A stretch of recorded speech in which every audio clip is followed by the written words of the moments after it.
The 87th chapter, Parak Pei Zayin, is a short chapter here in Tehillim, and it's once again from the family, the descendants of Korach, Livnei Korach Mizmor Shir Yesudato Baharei Kedesh, a song of the family of Korach, a song, perhaps a song about the foundation, about the Yesod, the foundation we have in the holy hills, the holy mountains. Ohev Adonai Sha'arei Tzion, Mikol Mishkenot Yaakov. God loves the gates of Zion greater than all of the other dwelling places of Jacob. So, right, Bnei Israel, we're everywhere. We're all over the place. We've been, all over the world. The diaspora has been long, and there are beautiful places. There are beautiful synagogues. I was in Israel. I was in formerly the Beit HaTfutzot, now called the Anu Museum, which is noted. They have these beautiful models of Batei Knesset from all over the world, from Prague and Venice, and the Frank Lloyd Wright one in Philadelphia and India and all other places. And Jews have done and made beautiful communities all over the world. But the greatest of them all, God loves Sha'arei Tzion, the gates of Zion, the gates of Yerushalayim. As we've said many times, the word Yerushalayim not really used in the book of Tehillim. It's much more we have Tzion, Tzion, Tzion. Nichbadot midubar bach ir ha'Elohim Sela. Beautiful things, things that are revered, glorious things are spoken of you, O city of God. And we have the word Sela. Does that mean it's spoken about it forever, or the end of the beginning of this chapter, and perhaps a new musical melody begins here with Pasuk Dalet. Askir Rahav uBavel Yodei Hine Plesha V'Tzor Im Kush Ze Yulad Sham. I mentioned Rahab and Babylon amongst those who know me. I mentioned the Philistines and Tyre and Cush. Each was born there, right? So this is usually when we talk about different nations, different people, different locations in the world, they're coming together to attack the Jewish people. But here we're referring to these great cities, Sur and Cush and Paleshet and Bavel and Rahav. And I mentioned all of these different cities and all the people that were born there in their beautiful hometowns. Uletzion ye'amar ish v'ish yulad ba v'hu yichonenena Elyon. But it will be said about Tzion, every man was born there. He, the one who is Elyon, God who is most high, will preserve it. So those cities are great and they're wonderful places and they're beautiful things.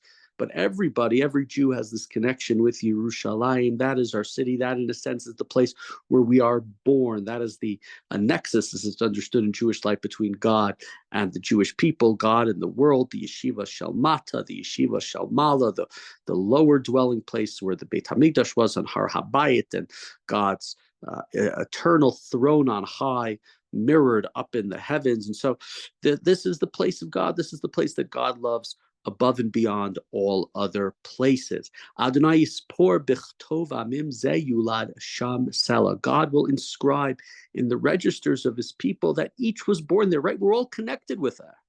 Now, today we know we can go to Israel. We can live in Israel. For a long time, a passage like this would have inspired Jews who unfortunately couldn't go to Israel. The journey was too long. They were too poverty-stricken. It was too difficult. We have writings about that, the Tosafos and others in the Middle Ages, who talk about how impossible it is to go to Israel, to go to Jerusalem. And so this is a very, this Parak of Tehillim is very inspirational to those who are far away, that we are still connected with it, even from afar. Continuing in verse 7, just a couple of comments. V'sarim kechol alim, kol Mayanai Bach. Singers and dancers alike will say, all my roots are in you. Everything that I have is coming from you, the holy city of Jerusalem. You are the place which we sing about. You are the place which we dance about. In the same way, when the chapters back in the book of Shmuel, when David, with the musicians and with dancing and singing, brings the Aron, brings the ark into Yerushalayim. The first time it fails.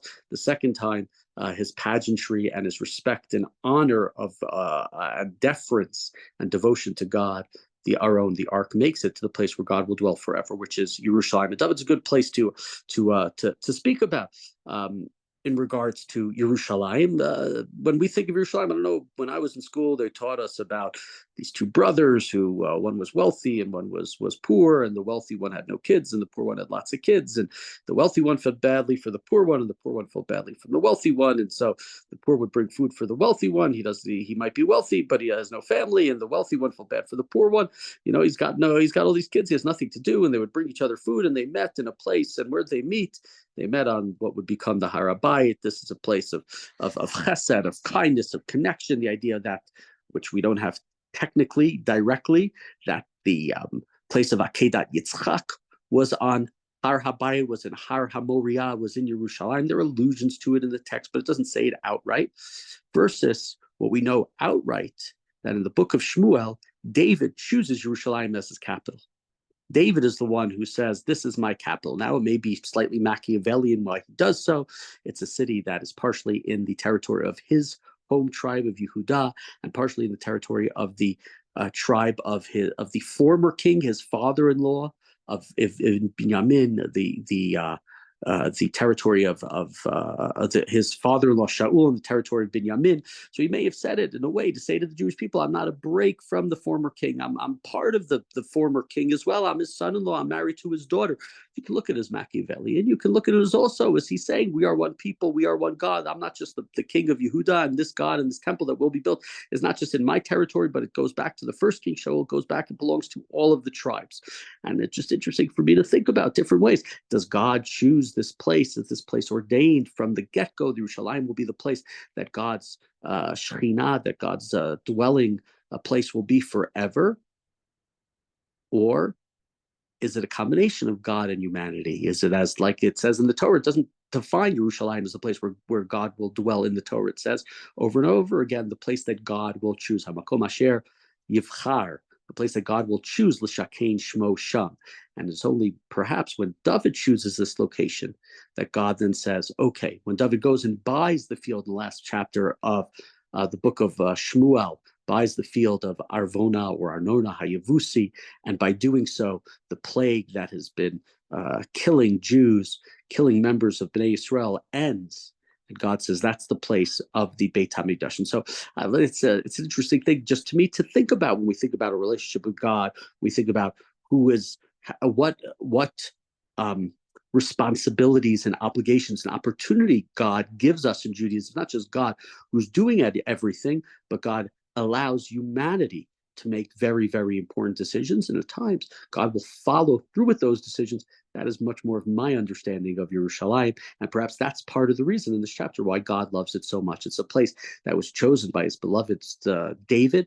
It's a place that Jews connect to. And therefore, it's the place that God loves more than any other place. Mikol Mishkanot Yaakov, above and beyond all of the other beautiful cities and beautiful communities that the Jewish people have built. Jerusalem is God's home and God's greatest place of connection with the Jewish people.